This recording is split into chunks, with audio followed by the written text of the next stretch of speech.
कहवा के मटिया मैया लिपली मंदिरवा हो कि कहाँ के पनिया ना मैया मोरी करैया सननवा हो कहाँ के पनिया ना। कहवा के मटिया मैया लिपली मंदिरवा हो कहाँ के पनिया ना मैया मोरी करैया सननवा हो कहाँ के पनिया ना। गंगा जी के मटिया मैया लिपली मंदिरवा हो जमुना जी के पनिया ना मैया मोरी करैया सननवा हो कि जमुना जी के पनिया ना। गंगा जी के मटिया मैया लिपली मंदिरवा हो जमुना जी के पनिया ना मैया मोरी करैया सननवा हो कि जमुना जी के पनिया ना।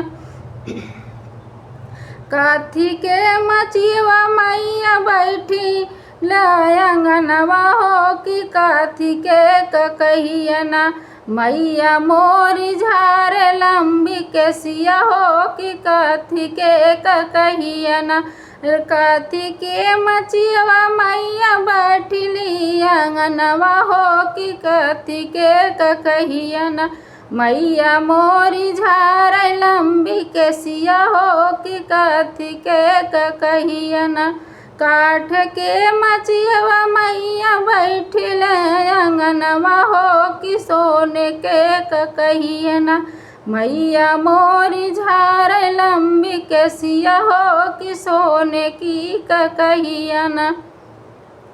काठ के मचिवा मैया बैठली अंगनवा हो कि सोने के कहिया ना मैया मोरी झारे लंबी केसिया हो कि सोने के कहिया ना। कहवा के मटिया मैया लिपली मंदिरवा हो कि कहवा के पनिया ना मैया मोरी करैया सननवा हो कि कहाँ के पनिया ना।